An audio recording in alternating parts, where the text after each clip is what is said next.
If you've ever worked in some form of office environment, on occasion you may get that wondrous email out of the blue which says something like free leftover food in the tea room or the kitchen, first come, first serve.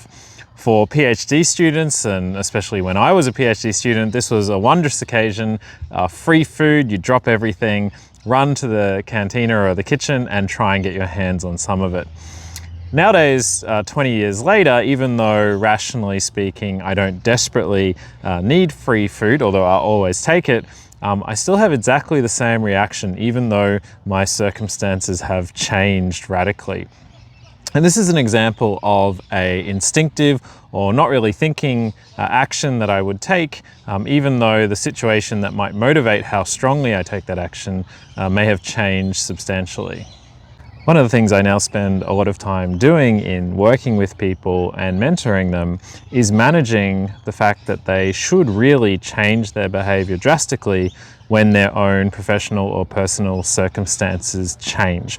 And this is something that, of course, is very self-evident and obvious, but is something that surprisingly often people don't do or don't think to do. Now, these sort of situations can go two ways. So the first one is the obvious negative one. So something really bad is happening in your life, something is understandably distracting you, you can't really commit to your professional career as much as you might normally. And this is a situation where it's very understandable and most definitely you should change what you're doing on a day-to-day basis. Yet surprisingly often, partly because people are often distracted in these situations and not perhaps thinking clearly, people do not adjust their behavior enough and therefore get unnecessarily stressed on top of all the things that they're dealing with already.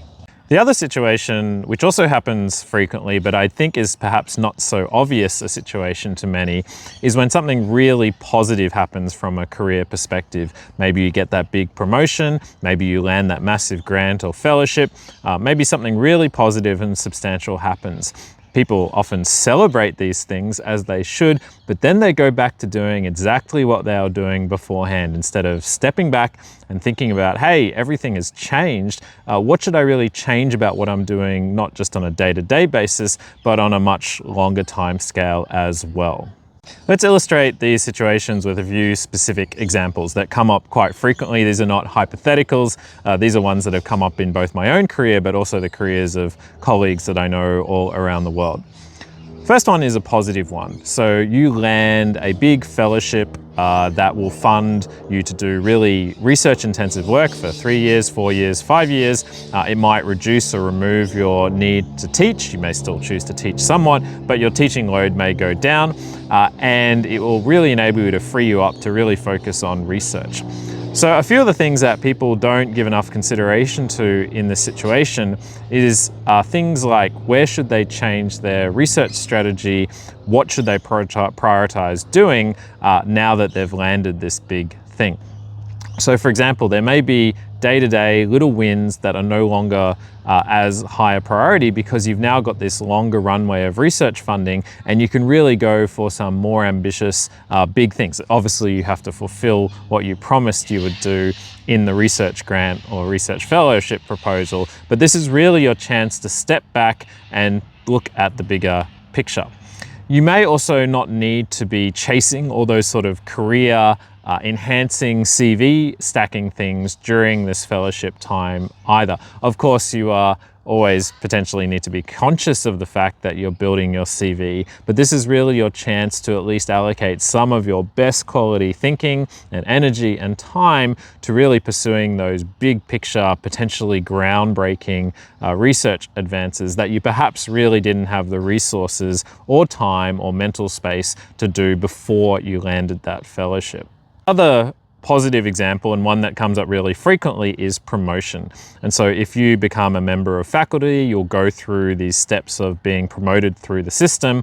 And in many systems, the sort of default top of the system, unless you go into senior leadership, is becoming a full professor. In Australia, there's really only one tier of full professor. I know in other countries there are many, many steps in the full professor scheme, but in Australia and many other countries, it's basically you're there. Now, of course, there are special chairs and distinguished professors, but basically there's this single end of your typical academic career progression point when you reach full professor. You can of course become a dean, head of school, head of department, a center director, and all these other higher up positions, but in terms of the normal academic profession, you've made it. When you get to professor, one of the things that you can consider doing is really, again, stepping back and thinking about some of those things that you really wanted to do but perhaps sidelined or didn't focus on because you're really focused on that academic career progression up through the ranks in Australia, from lecturer to senior lecturer to associate professor to professor. Now is the time. You're no longer needing to justify that you could be a professor one day. You are a professor, to really think about what those bigger picture things are. Now, of course, you're not going to forget about the key performance indicators or the other quantitative expectations of you in terms of your performance and making sure you're contributing to the system. But compared to where you were before, where one eye was perhaps on the eventual promotion to professor, you're really in a much more liberated position. And that really means you should step back and think about what were some of those big dreams and big goals that you wanted to do but sidelined deliberately to focus on other things, and that perhaps may be more empowered or maybe more able to be done because you are now a full professor. Having that sort of status does open up some opportunities for you.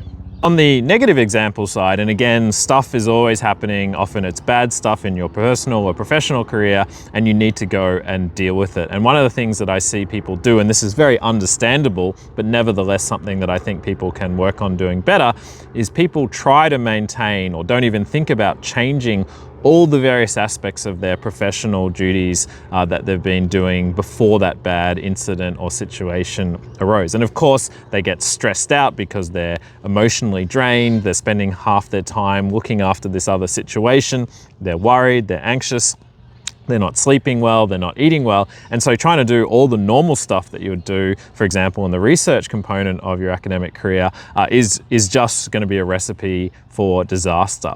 And sometimes in these situations, it's just that they need a very gentle nudge or a reminder that it's completely fine to step back or delay or defer some of the non-critical activities. And that's another thing that is useful in these situations, is to really separate those things that are most critical to try and keep going, if at all possible, and the things that really the world is not going to end if you delay them or just stop them for a few months.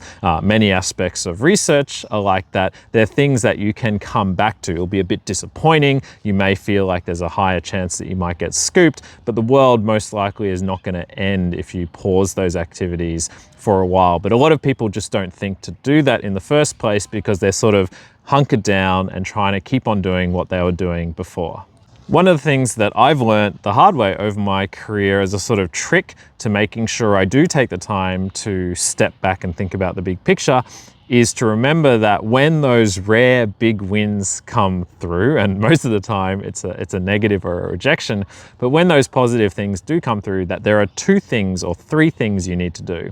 The first thing is, of course, celebrate. Take the time to celebrate before the next rejection comes along. The second thing, of course, is to thank people. But the third thing is to take it as the opportunity to grab a coffee, go somewhere quiet, maybe go away if you're in that fortunate position for a day or two, and really step back and go, wow, the thing that I really hoped would happen has actually happened. Now, what was I thinking I would do and dream of if that thing had happened a year ago or a few years ago? What was I thinking I'd really have a crack at? And try and remember those things that perhaps have gotten lost or at least pushed into the background of your thoughts because you've been focused on the day-to-day and all the, activity to ensuring that that thing actually happened in the first place.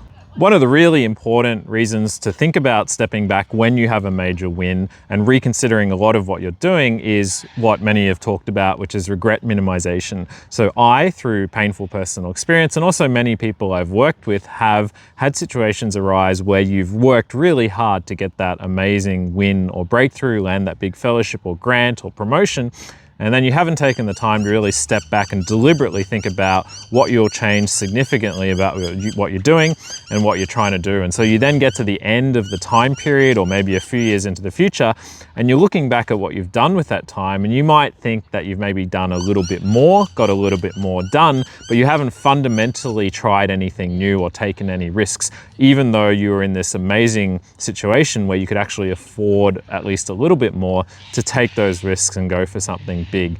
And so there's a strong feeling of regret. And by stepping back at the beginning and really thinking about what you should do, you can reduce the chances that you'll have regret about what you did with that opportunity that has come your way.